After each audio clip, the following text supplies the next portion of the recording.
ओम शांति। मैं संपूर्ण विजयी आत्मा हूँ। मुझ आत्मा से संपूर्णता का प्रकाश चारों ओर वाइब्रेशन के रूप में फैल रहा है।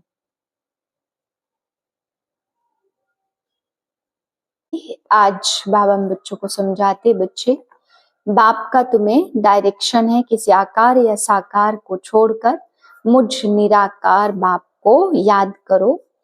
परंतु कई बच्चे हैं जो याद का समाचार ही नहीं देते। बाबा कहते हैं याद ही नहीं करते हैं तो क्या समाचार देंगे।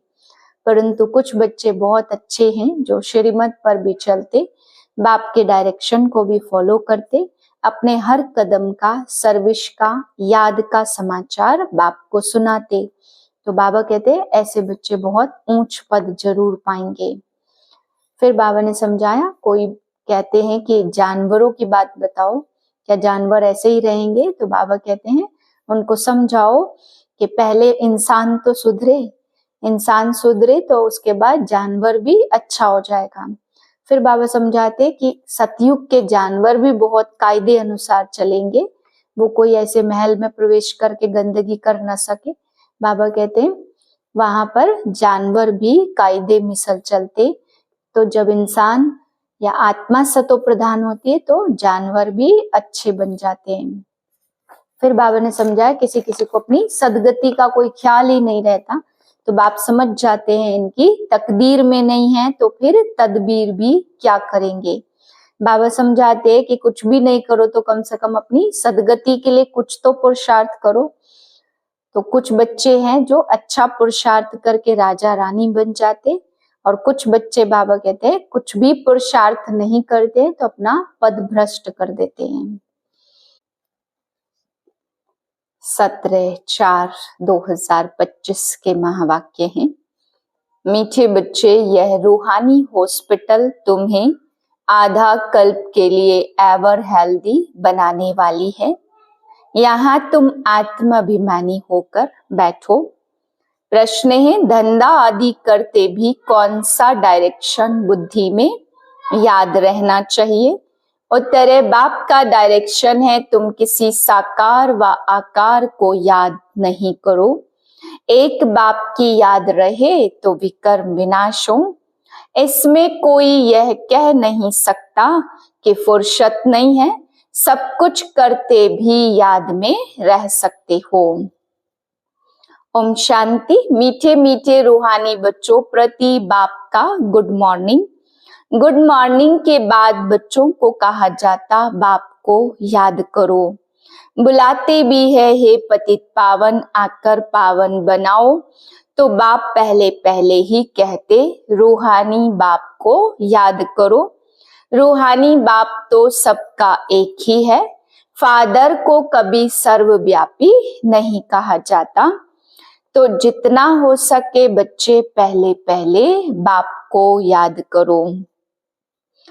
कोई भी साकार व आकार को याद नहीं करो। एक तो बिल्कुल यह सहज है। मनुष्य कहते हम बिजी रहते हैं, फुर्सत नहीं है, परंतु इसमें तो फुर्सत सदैव है। बाप युक्ति बतलाते हैं, यह भी जानते हो। बाप को याद करने से ही हमारे पाप भस्म होंगे। मुख्य बात है यह, धंधे आदि की कोई मना नहीं है। वह सब करते हुए सिर्फ बाप को याद करो तो विकर्म विनाश हो।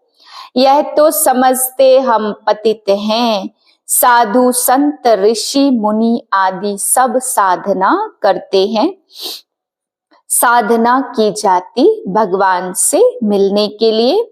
सो जब तक उनका परिचय ना हो तब तक तो मिल नहीं सकते। तुम जानते हो बाप का परिचय दुनिया में कोई भी नहीं है। देह का परिचय तो सबको है, बड़ी चीज का परिचय झट हो जाता। आत्मा का परिचय तो जब बाप आए तब समझाए। आत्मा और शरीर दो चीजें हैं। आत्मा एक स्टार है और बहुत सूक्ष्म है। उनको कोई देख नहीं सकते। तो यहाँ जब आकर बैठते हैं तो आत्म अभिमानी होकर बैठना है। यह भी एक हॉस्पिटल है ना, आधा कल्प के लिए एवर हेल्दी होने की। आत्मा तो है अविनाशी, कभी भी विनाश को पाती नहीं। आत्मा का ही सारा पार्ट है। आत्मा कहती मैं कभी विनाश को नहीं पाती हूँ। इतनी सब आत्माएं अविनाशी हैं, शरीर है विनाशी। अब तुम्हारी बुद्धि में यह बैठा हुआ है कि हम आत्मा अविनाशी हैं। हम 84 जन्म लेते हैं, यह ड्रामा है। इसमें धर्म स्थापक कौन कौन कब आते हैं, कितने जन्म लेते होंगे, यह तो जानते हो ना। 84 जन्म जो गाए जाते जरूर किसी एक धर्म के होंगे। सभी के तो हो न सके, सब धर्म इकट्ठे तो आते नहीं हैं।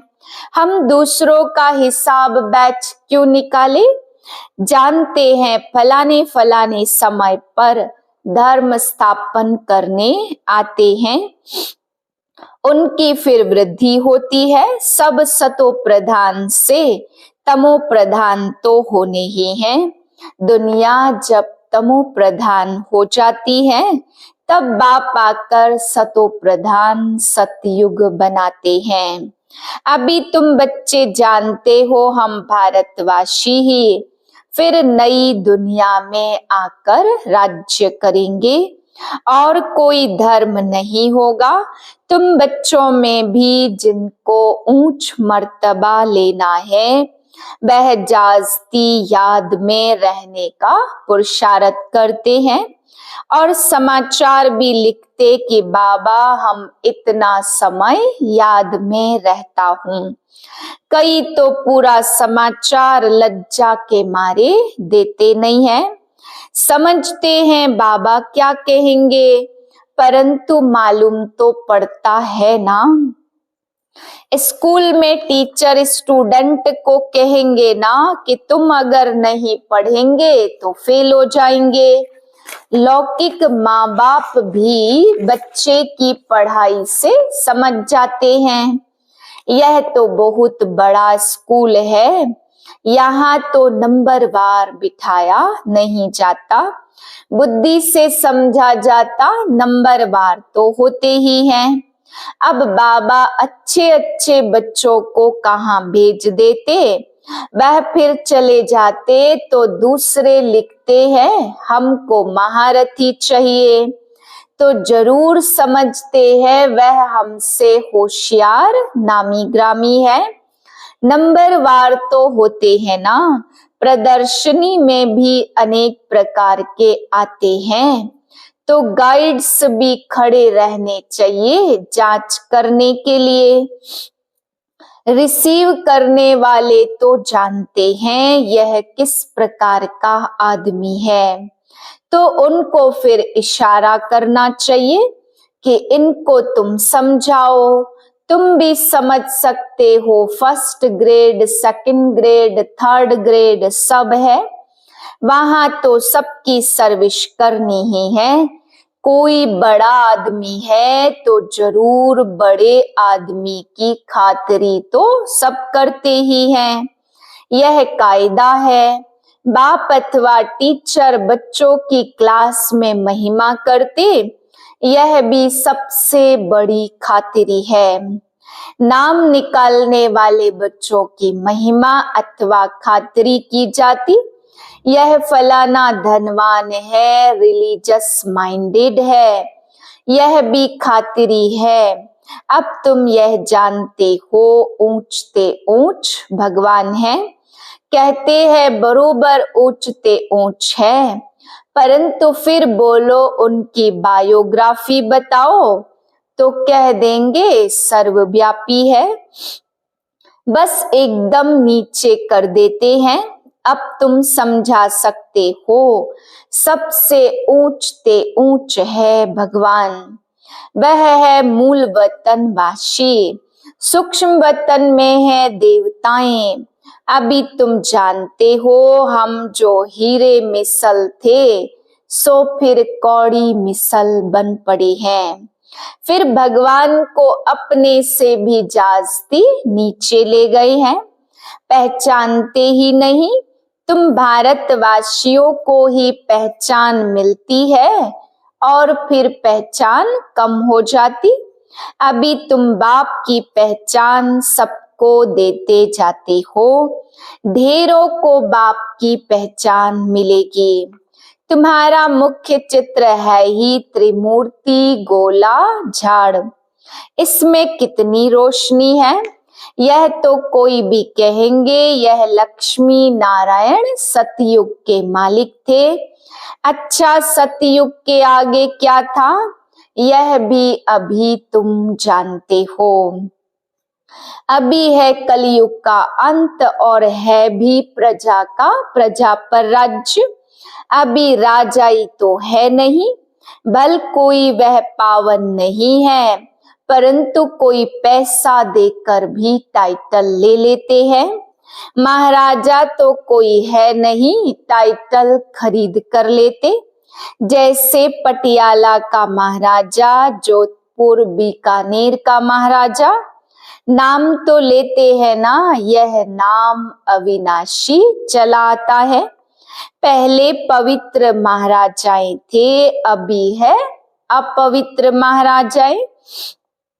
राजा महाराजा अक्षर चला आता, इन लक्ष्मी नारायण के लिए कहेंगे सतयुग में राज्य था, परंतु किसने राज्य लिया अभी तुम जानते हो। राजाई की स्थापना कैसे होती है। बाप कहते अभी मैं तुमको पढ़ाता हूँ 21 जन्मों के लिए। सतयुग में यह सब हीरे जवाहरों के महल बनाते, कितने बड़े बड़े महल है, परंतु हीरे जवाहरातों के महल तो इस समय बनाने की कोई में ताकत ही नहीं है। यहाँ भी अर्थक्वेक आदि होती तो बहुत कारीगर लगाकर 1-2 वर्ष में सारा शहर खड़ा कर देते। दिल्ली बनाने में करके 8-10 वर्ष लगे, परंतु यहाँ के लेबर और वहां के लेबर्स में फर्क तो रहता है ना। आजकल तो नई नई इन्वेंशन निकालते, मकान बनाने की साइंस का भी जोर है। सब कुछ तैयार मिलता, झट फ्लैट तैयार, बहुत जल्दी जल्दी बनते, तो यह सब वहां काम में आते हैं ना। यह सब साथ में चलने हैं, यह साइंस के संस्कार भी चलेंगे। तो अब बाप बच्चों को समझाते रहते, पावन बनना है तो बाप को याद करो।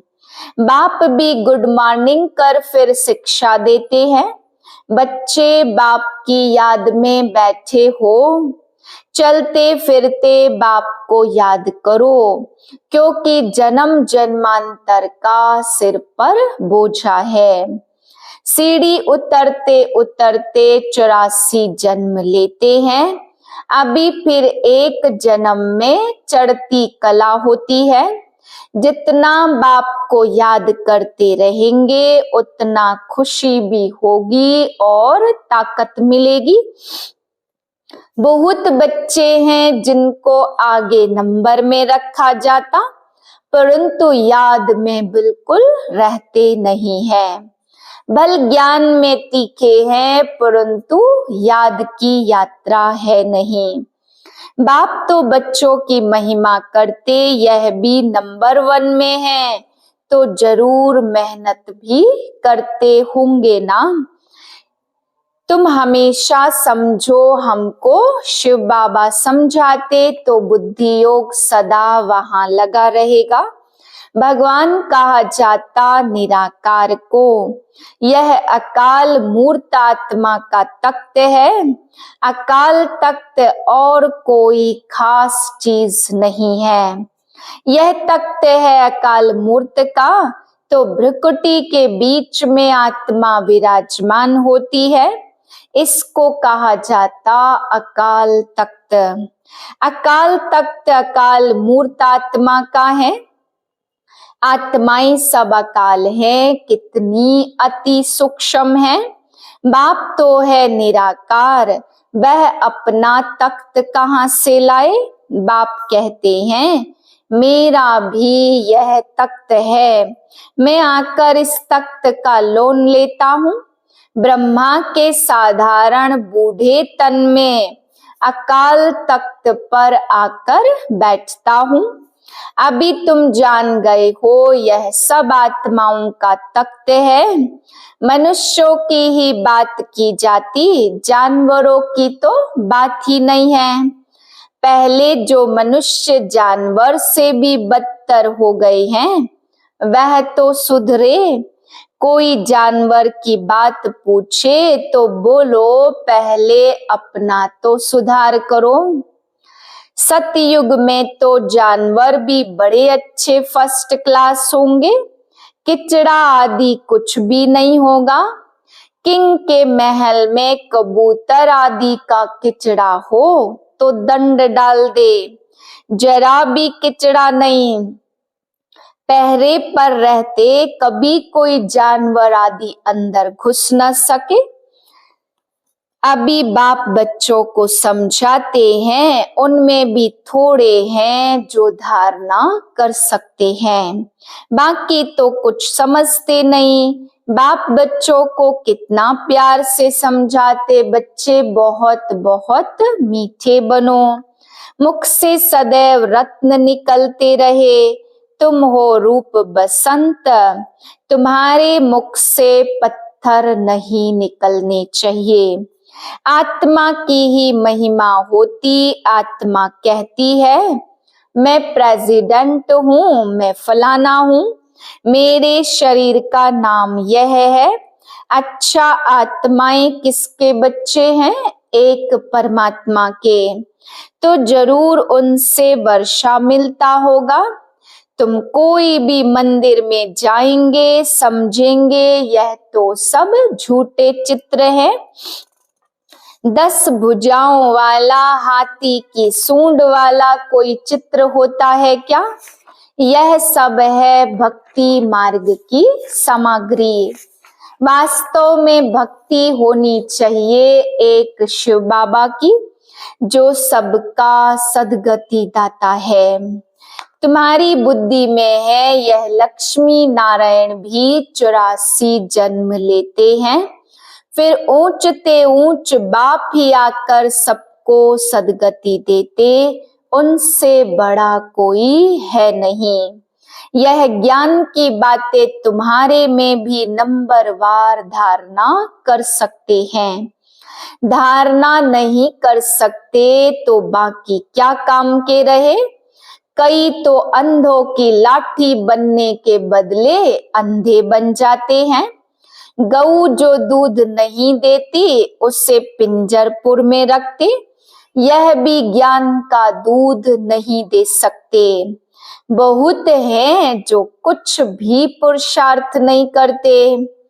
अपनी सद्गति का पुरुषार्थ तो करना चाहिए, तो बाप कहेंगे इनकी तकदीर में नहीं है।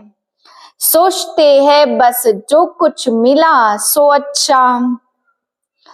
उनको बुलाते हो पतित दुनिया में, जो अच्छा पुरुषार्थ करते वह राजा रानी बन जाते हैं। जो पुरुषार्थ नहीं करते वह गरीब बन जाते हैं। तकदीर में नहीं तो तदबीर कर नहीं सकते। अच्छा, हर एक अपने को देख सकते हैं हम क्या सर्विस करते हैं। अच्छा, मीठे मीठे सिकिलदे बच्चों प्रति माता पिता बाप दादा का याद प्यार और गुड मॉर्निंग। रूहानी बाप की रूहानी बच्चों को नमस्ते। हम रूहानी बच्चों की रूहानी बाप को नमस्ते। धारणा के लिए है पहली पॉइंट, रूप बसंत बन मुख से सदैव रत्न निकालने हैं। बहुत बहुत मीठा बनना है, कभी भी पत्थर पत्थर कटु वचन नहीं निकालने हैं। दूसरी पॉइंट, ज्ञान और योग में तीखापन अपना और दूसरों का कल्याण करना है। अपनी ऊंच तकदीर बनाने का पुरुषार्थ करना है। वरदान है, त्रिस्मृति स्वरूप का तिलक धारण करने वाले संपूर्ण विजयी भव। स्वयं की स्मृति, बाप की स्मृति और ड्रामा के नॉलेज की स्मृति, इन्हीं तीन स्मृतियों में सारे ज्ञान का विस्तार समाया हुआ है। नॉलेज के वृक्ष की यह तीन स्मृतियां हैं। जैसे वृक्ष का पहले बीज होता है, उस बीज द्वारा 2 पत्ते निकलते हैं, फिर वृक्ष का विस्तार होता है। ऐसे मुख्य है बीज बाप की स्मृति और फिर 2 पत्ते अर्थात आत्मा और ड्रामा की सारी नॉलेज। इन 3 स्मृतियों को धारण करने वाले स्मृति भाव व संपूर्ण विजयी भाव के वरदानी बन जाते। स्लोगन है, प्राप्तियों को सदा सामने रखो तो कमजोरियां सहज समाप्त हो जाएंगी। अव्यक्त इशारा, संगम युग पर ब्रह्मा कुमार ब्रह्मा कुमारी अकेले नहीं हो सकते। सिर्फ बाप के साथ का अनुभव, कंबाइंड पन का अनुभव इमर्ज करो। ऐसे नहीं कि बाप तो है ही मेरा, साथ है ही नहीं, साथ का प्रैक्टिकल अनुभव इमर्ज हो तो यह माया का वार वार नहीं होगा, माया हार खा लेगी। सिर्फ घबराओ नहीं क्या हो गया, हिम्मत रखो। बाप के साथ को स्मृति में रखो तो विजय आपका जन्म सिद्ध अधिकार है। ओम शांति।